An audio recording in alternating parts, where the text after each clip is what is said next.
welcome back to your daily dose of chaos. For our day 2, we just rented a tricycle na package na siya, 7 spots yung inavail namin for 1,200 pesos. Marami kayong makikita or masasalubong na mga tricycle drivers na nag-offer ng mga package nila. Iba-iba sila, depende na lang sa trip nyo kung ano yung mga places or spots na gusto nyong puntahan. So for us, ang pinili namin is Luna, yung parang pinakang place niya. Tapos andun na yung Imuki Island, yung Pebble Beach, yung bahay na bato, yung simbahan. Basta ipapakita ko na lang. And then, first, the place na pinuntahan namin is this man-made forest. Marami nagpipicture dito. And medyo marami ding dumadaan na sasakyan. So, make sure nyo na tatabi kayo kapag kami mga sasakyan kasi papagalitan kayo kapag hindi. After namin mag-picture dyan, pumunta na kami sa next destination which is medyo malayo pa rito. Mabait yung driver namin. Nag-offer talaga siya na mag-picture or picturean kami. He's very accommodating. Hindi niya rin kami minamadali. You can also suggest angles since magkakaiba tayo ng preference para alam nila kung paano kayo pipicturean. Next is this church, and since Holy Week nasa labas yung mga santo nila, wala akong ibang video. I forgot to take videos of it. Hindi rin kami pumasok sa loob kasi respect yung damit ko, hindi siya talaga para sa church. Next is this which is ang daming nag-offer para picturean ka. May mga bata yung unang lumapit sa amin. So, siya na yung inavail namin. Wala silang ire-require na specific bayad sa'yo. You can just give them tip kung magkano yung gusto nyong ibigay. So, for us, binigay namin 200. Ayaw pa nung kasama ko. Pero sabi ko, sige na. Kasi na-appreciate ko talaga. Ang galing nila. Nag-suggest sila ng mga posts. And it was a great experience for me. At least. Sila magsasuggest kung saan kayo magpipicture and kung ano yung gagawin nyo. Kahit maraming tao, pila sila. Tapos, kung sino, parang magkakasunod-sunod kasi magkakakilala silang nagpipicture doon. So, ayun, hindi kayo makikisiksik or walang background na tao. May iba kasi doon na hindi talaga nag-a-avail ng picture sa kanila. So, hindi nila alam or hindi sila aware na kami, napila kami para sunod-sunod yung pupesto doon sa gitna para walang mga background na tao. May napakiusapan naman ng mga bata na, excuse po, gano'n. Wala, hindi na ako sure. Basta, ito ata yung bahay na bato. Hindi ko na alam. Or baluarte. Ito, bumili kami dito ng souvenir na pamaypay na wala namang sense din na parang bumili ka lang din sa palengke nyo pero malaki yung size niya. Yung lola ko kasi nagpapabili siya and hindi na ako bumili ng mga ganito kasi lagi akong bumibili sa Palawan sa Iloilo, hindi nila ginagamit, nawawala lang. Kaya sabi ko, kung ano na lang yung pinabili sa akin, which is pamaypay na ganito lang, dito lang din kami nakakita ng pamaypay. Bumili lang din ako ng clamp para sa buhok ko kasi ang init. Yes, may pagka-pricey rin yung mga products dito. I don't know, I just got used to it. Whenever pumupunta kami ng mga tourist destination, medyo may pagkamahal talaga yung mga gamit and yung mga bilihin. I don't know why. Well, we're here in the Philippines. Sino bang magugulat pa? Hindi na ako nagulat talaga at all. So, ito yung binili naming pamaypay para sa lola ko. Wala na kasi ibang talagang maganda. Yan na lang. And then, bumili lang din kami ng tissue.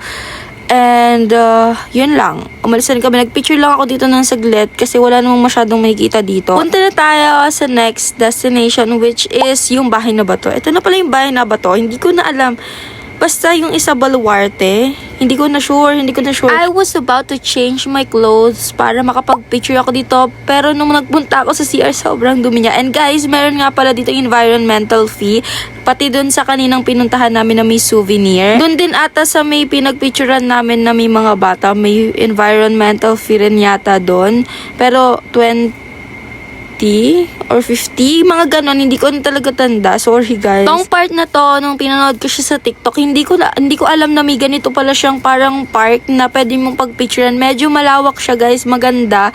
Kaya lang hindi na rin ako masyado nakapag-picture kasi ang init. So sabi ko diretso na kami dun sa may mismong parang dagat na kasi yun talaga yung pinaka nilo-look forward ko. To be honest, maganda talaga siya. Kaya lang kasi ang target point na matapos kami sa pinakang tour na to is hanggang tanghali or 12 or 1 lang. Kasi para yung kakainan namin is balik na kami sa San Juan. Ito kasi parang sa Luna to tong part na to. 30 minutes away din siya from San Juan, La Union. Ito na yung beach part ng Bahay na Bato. And yung Pebble Beach, nasa may bandang dulo siya na ngayon ko lang na-realize hindi namin napuntahan. Sobrang malalaki yung mga rocks doon. I'm not sure kung ito na ba talaga yon or dun pa sa may bandang dulo, which is dun sa may mga batang nagsuswimming. At this point kasi masakit pa talaga yung puson ko and malakas yung, alam nyo na, so hindi ako makakilos ng maayos, na bother ako. Kaya hindi rin kami makapagtagal sa mga places as much as we want to kasi ayun, medyo irritable ako. Syempre, alam nyo naman pag meron kayo, hindi na rin talaga kaya. So, hindi ko na siya pinili. As long as may picture ako, okay na ako doon. Hindi ko na, wala na akong inisip na iba pa kasi yun ang pinaka-importante sa akin at that time, and yung makita yung place sa mata ko. Ang saya rin tumambay dito, guys. If we have enough time, sarap talagang tumambay dito kasi may mga kubo-kubo dyan and walang masyadong tao at that time kasi medyo mainit din talaga. Sobrang init, sobrang nakakapaso, and yan yung main reason kung bakit nasusunog kami dalawa dahil kaka-picture ko. Ako ang may salarin nun, guys. Naiinggit na rin na kasi talaga ako. Ang ganda ng dagat. For me, ang lakas ng alon and ganun yung gusto kong vibe ng dagat na ang saya lang, mag-picture din. Kaso, ang daming kailangang i-consider, hindi pwede. Sobrang sensitive din kasi talaga kapag ka meron ako, so hindi ko pwedeng i-risk yun. By the way, nagpunta rin kami sa Imuki Island. Yun yung pinakang favorite and gustong-gusto kong puntahan. Meron silang parang balsa na you can rent and nag-swimsuit ako doon, nag-picture ako doon. Wala na rin akong video kasi tinry namin tawirin yung parang papunta dun sa kabilang island, which I think yun yung gusto ko talaga, yung nasa TikTok, kaya lang hindi kaya. Wala kasing balsa. Online pala ata siya nire-rent, and at the same time parang malakas talaga yung, you know, so very uncomfortable siya, lalo na naka-swimsuit ako at the time, walang short and anything. So sad lang talaga, pero hindi ko na siya dinamdam. Nakabalik kami ng hotel mga around 1:30 or before 1:30. Naggayos, nag-refresh lang kami saglit, tapos pumunta na kami dito sa merienda. July Cafe ito, katabi ng merienda. Pagdating kasi namin doon, may pila pa, pero hindi sobrang haba, parang pang-5 kami, ganun. Sinuggest nila na meron silang cafe. Sinuggest nila na pwede kami pumunta doon para dun mag-intay. If gusto lang naman, kapag hindi kami bibila, dun na lang kami sa labas pipila. Init na kami and pagod din kami. Gutom na rin. So sabi namin, sige na, pumunta na tayo doon para hindi nakakairita. Ang init kasi talaga sa labas. Wala kasing bubong doon and whatsoever. So sabi namin, sige, kahit wala to sa listahan, try na natin. Comfy, wala masyadong tao dito. Gawa lang yata nito Rainy nila sa part na yun kasi since ang daming pumipila sa merienda, kapag katamad silang pumila sa labas, pwede silang pumunta dito. And dito kayo tatawagin. Tawagin yung number nyo dito. Tapos, ayun, lilipat kayo sa kabila once ready na yung table nyo. Katulad niyan, may tinawag na customer, tapos lilipat na sila sa kabila. When it comes to the drink, medyo matabang siya. Pwede na pantawid uhaw. Hindi rin naman siya ganun kamahal or medyo mahal siya for the taste kasi hindi siya ganun kasarap. Sakto lang, pwede na. Yung kay Jo, kasi Milo yung kanya, hindi rin niya gusto, wala daw lasa. Pero masarap na raw yun para sa Milo na flavor para sa kanya. May wifi din nga pala dito, guys, pero hindi na kami nakakonect kasi after nyan tinawag na rin kami agad. Mabilis lang din yung waiting pala. Akala ko matagal. Guess what? Akala ko kasi walang matcha. So after kong mag-order dyan, nakakita ako ng matcha dun sa ibang customer. Ang cute pa nung itsura, kaya sabi ko pag may time, balik kami dito para i-try yun. We've ordered crispy pork kare-kare, which is the famous here in Merienda. Tapos gusto ko, curious ako dun sa juice nila, kaya lang may inumin pa kami na hindi ko rin naman naubos. Gusto ko nung ganong type ng juice kasi parang ang refreshing niya lang sa mga oras na yan. Kaya lang, hindi ko pwedeng sayangin yung inumin ko. Kaya hindi na ako nakabili. At hindi na rin kami nakabalik dito. Kaya hindi ko na rin na-try yung inumin nila dito. But this is my favorite out of all the food that I've tried here in La Union. And second is yung Secret. Sa third day pa yun. Pero ang sarap nito, guys. As in, I swear, ang medyo may pagka naglilin siya sa matamis na kare-kare na sabaw na yun talaga yung gusto ko sa kare-kare and kuhang-kuha. As in, ang sarap talaga. Favorite ko to. Gusto ko pang bumalik dito nung gabi and kinabukasan kaso ayaw niya na. Eh di wag.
After this, guys, naglakad kami palabas nito and eto rin yata yung time na after namin magmerienda, naglakad kami pa Coco Mama, kaso ang haba ng pila and sobrang init na kami. Umuwi kami, tapos sinuwagan ko yung lola ko, tapos next is this. Sa tapat lang namin to, kaya madali lang namin napuntahan. Actually, hindi namin plano pumunta dito talaga. Last day talaga namin balak pumunta dapat dito. Kaso nung pagkalabas namin, sabi ko, what if dyan na muna tayo? Kasi tinatamad pa ako maglakad. Magsi 6 na rin or 5 yata yung time na yan. So paggabi na talaga and dumadami na yung tao. So sabi ko, baka mas maraming tao bukas. Kaya sige dito, mag-picture muna tayo. And yun yung pinaka-favorite kong favorite na picture. Nung dumating kami dito, wala talagang tao masyado, lalo na sa labas. So sabi ko, grab the chance, umupo na ako agad. Kaya nung umorder siya, dumagsa na yung tao. Like, ang dami, sabi ko, sobrang dami nila, be. Tapos, pinagtitingin na nila yung upuan sa tabi ko, nilagyan ko ng camera tsaka bag para hindi nila upuan. Dito kasi din sila nag-picture. Tapos nakita niya yung mga nasa tabi ko, inaantay nila ako, parang pinaparinig na nilang anong oras pa ito matatapos kasi ang tagal ko mag-picture, guys. Tinatake ko talaga yung time ko na una ako dito. Bakit? I ordered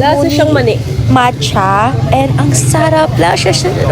Lasa siyang mani na hindi ko ma-explain. Wala siyang, hindi siya matamis. Sa mga natitikman kong matcha, iba-iba talaga. And ito, hindi ko pa natikman yung ganitong lasa ng matcha ever. Kaya sabi ko, nakakatuwa rin. Kasi lahat na titikman kong matcha dito, hindi ko pa natikman di sa Cavite na. Hindi ko alam kung bakit.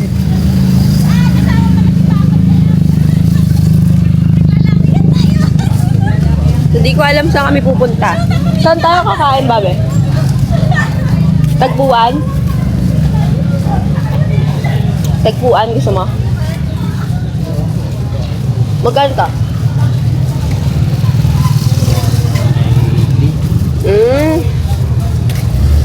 Sa'yo?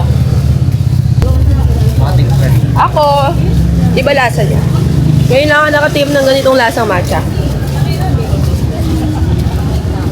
Guys, if mapapansin nyo, ilang videos yon, hindi kami nagsasalita kasi hindi rinig. Wala akong mic. Di ko nadala. I forgot. Kahit malayo na lakarin natin.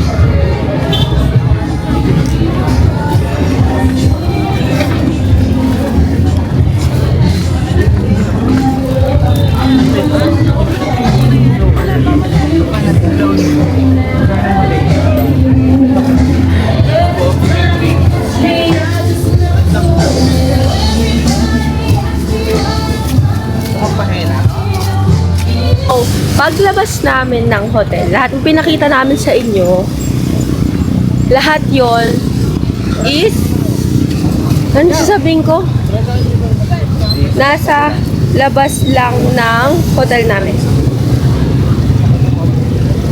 Day 2 na namin, guys. Gabi na. Ngayon ko pa lang na-enjoy yung La Union. Dami kasing tao. Di ako makapagsalita kanina. Sobrang daming tao dito. Kahapon ano pa namin. Ha? Di ba kahapon wala kaming ni isang nakikitang taong naglalakad. Ngayon parang wala ka na makikitang lugar na walang tao kahit isa. Dito guys, meron siyang papasok eh. May papasok siya dyan. Alam ko parang pa-beach din tong way na to. Tas yung mga madadaanan nyo, ayan yung El Union, yung Coco Mama, may mga kainan din dyan sa loob. Tapos sa taas ng Coco Mama dyan yung may photo booth na hindi ko na rin nakita kasi gabi na. May mga upuan din naman dyan na pwede nyong upuan. Katulad nito, natsyempuhan ko, inabangan ko yung yung mga nakaupo dito. Pagkaalis sila, umpo ako agad. Either way guys, itong Coco Mama hindi sila nag-accept ng cash. GCash lang or online payment something or ATM, ganun. Anyways, after that, nung palabas na kami, nasaktuhan namin na wala nang masyadong nakaupo dito sa loob. And mas gusto ko dito sa part na to. So, nung umalis yung tao dyan, lumipat kami rin. El Union nga pala to guys. Katabi lang or malapit lang talaga siya sa Coco Mama. Mauna to, bago yung Coco Mama. Originally, hindi dapat to kasama sa plano ngayon. Kaso, katapat niyan, or nadaanan na talaga namin siya. So, why not i-try na namin dito, no? Maliit lang yung space dito sa loob. Kaya, onti lang yung makakaupo. Mostly yung mga tao nag-aantay ng order nila sa labas. Kasi, madalas yung order nila dito yung mga kape lang. And yun dapat yung plano ko. Kaya lang sabi ko, nauuta na ako sa inumin. Pwede bang yung tinapay na lang? Kasi busog din ako niya. Nagtaho kami na hindi ko na nasaba dito. Nasa TikTok ko siya, guys. Yung taho story. Biscuit. Ang sarap nun. Guys, pogi ko na naman. Swerte ng girlfriend ko yun. Ay.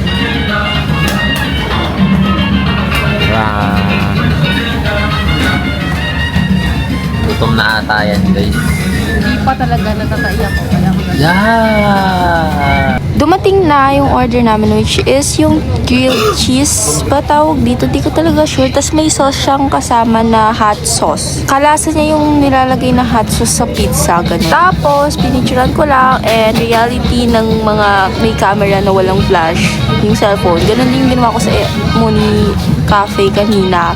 Pag nagpipicture kami sa madilim, naka-flash yun, tapos naka-camera. So, dalawa yung hawak nung nagpipicture, gano'n. Sobrang tuwang-tuwa ako dyan kasi first time ko yatang makakain ng ganyan yung cheese. Like, yung literal na na-experience kong humahaba siya. Kasi madalas pinapalamig ko sa hindi humahaba yung cheese niya mismo.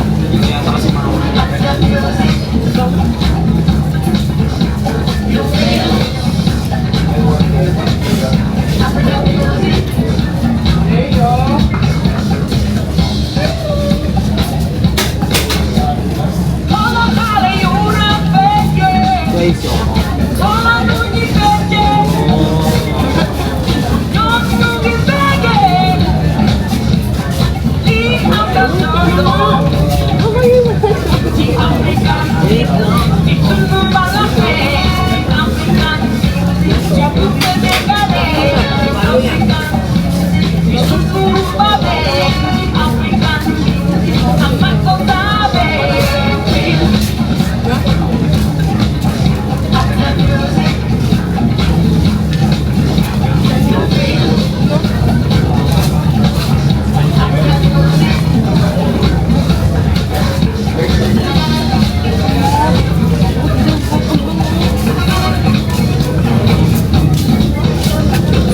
Noong time na yan, hindi ko alam na hot sauce yung sinawsawan ko. Pero gusto ko talaga ng maanghang. Kaya lang hindi ko siya in-expect. Kaya, tignan nyo, dahan-dahan siya nag-sink in sa akin kasi hindi siya... Alam niyo yung hot sauce na kapag dinilaan nyo, dahan-dahan siyang umiinit.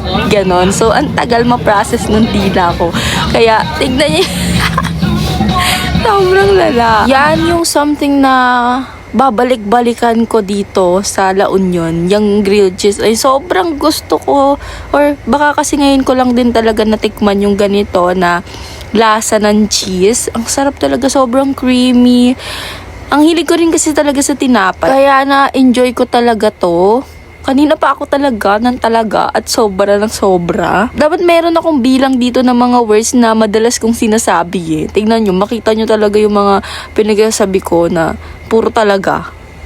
'Di ba? Hindi nga and, hindi nga so, talaga naman at saka sobra ang pumalit. Ano ba yan? After nito, naglakad kami hanggang dun sa after hours na bar. Tapos bumalik din kami, naghanap kami ng makakainan na magugustuhan ko.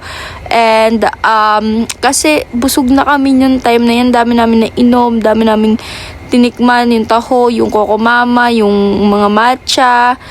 Yun, so parang hindi na namin trip kumain. Pero sabi ko, knowing me, magugutom ako in the middle of the night. Kaya sabi ko, kailangan namin bumili ng makakain ko na hindi chips, hindi tinapay, kundi kanin at ulam.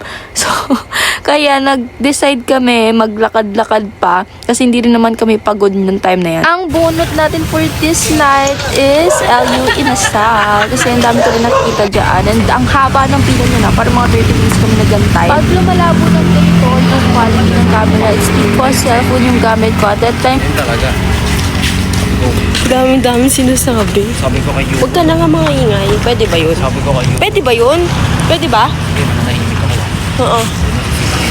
Ha? Huwag mo sisitahin kung nanahimik ako. Sige ah. Ako din mananahimik. Kuan dragon ka nanahimik. Nagiging mongoloid, no? Sabi niya, ganyan. Kanino ba? Sabi, sa'yo. Alangan sa akin. Akala ko sa'yo, bading kasi dumaan. Bading yung dumaan eh, adi ka ba? Hindi ako, Amerikanong kalbo. Ah? Rinig mo? Ano? Chicken inasal. Ano? Para. So, tikman yung kay Maris, pero sabi nila dito talaga masarap. Guys, we're going home. Pero hindi pa kami pagod. Sa'yo mag-ikot dito ng gabi. Babi, pagod ka na? Pagod ka na? Hindi. Ay, oh. Hindi ako nito sa Hindi pa lang. Ako hindi pa eh. Pagod na ako nito.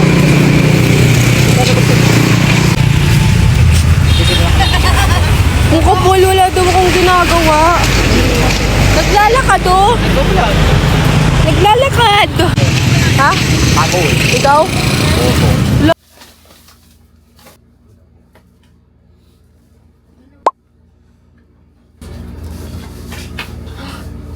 Ang laki. Sunog. Ito sa'yo.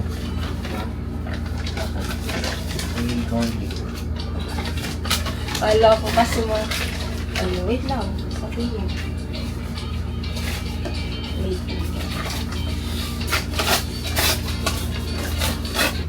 Ano lalagay mo yan? Bakit tayo wala?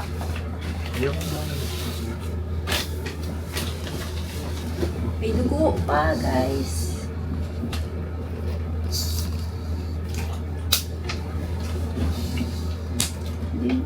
Hindi ko nasasaw sa toyo, Bobby.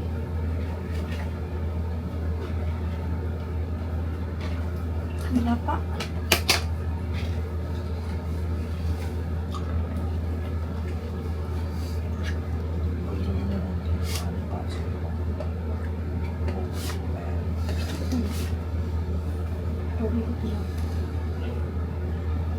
Ba't nagkamay ka na rin? Ano, Bobby? Lasang sunog?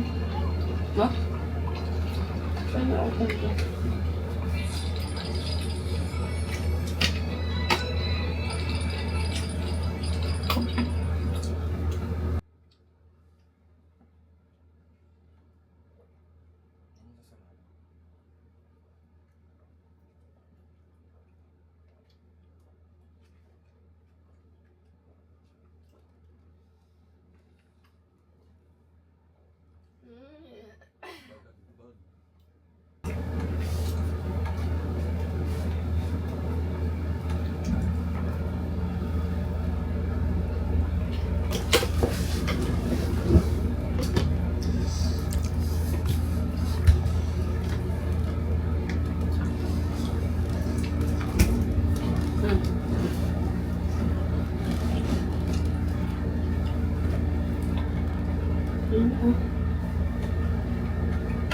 Hindi ko pa magkamayin lang. Bakit? Oo, ikaw eh. Ay, ayaw mo may toyo? Sabi mo, sausaw ko sa toyo. Sumasaw ka lang sa turko. Hindi ka siya nagtutoyo, babi. Ba't ganun?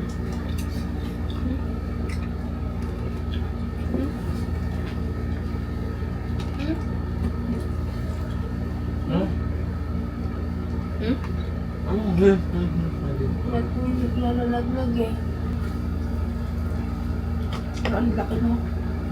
Para sa isang tao na. Or sakto lang.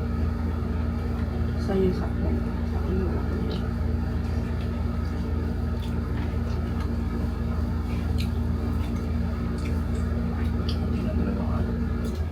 Medyo na.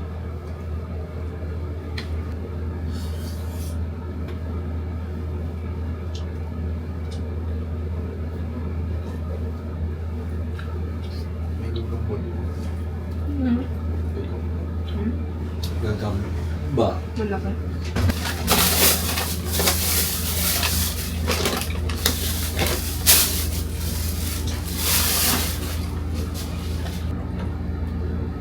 Kulang pa? Ganyan kalaki? Gofo. 20 minutes lang. Isang anim yun. Mat ka.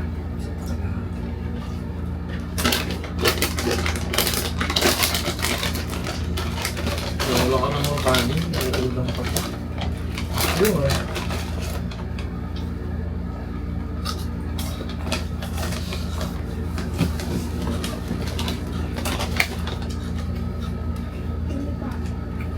Hindi mo ito. Matay.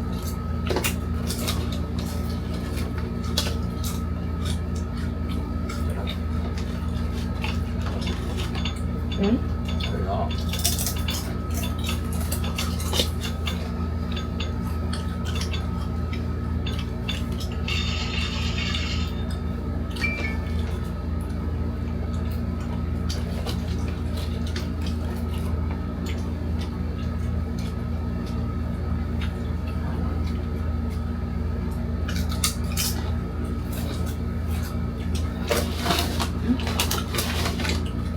Ibang sarap.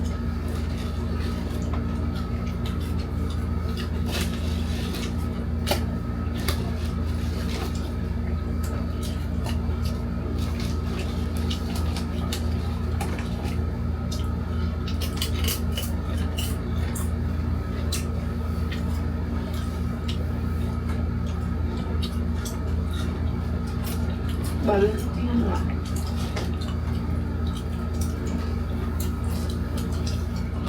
May napanood ako. Isang rep niya, isang room.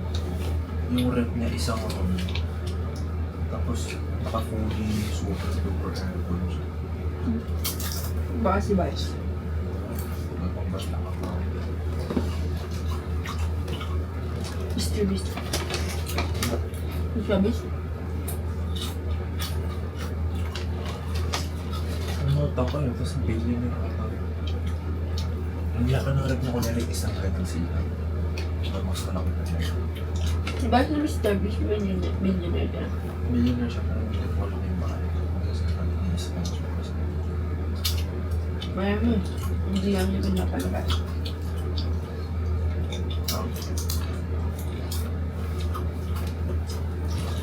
Medyo malaki pa. Paano yung totoo na? Ano, mas maganda ganito kahaba o mas yung dati ka? Yung din sabi ni Jules. Hindi ko naman alam pinagkaiba. Yun din sabi ni Jules. Balayas lang din.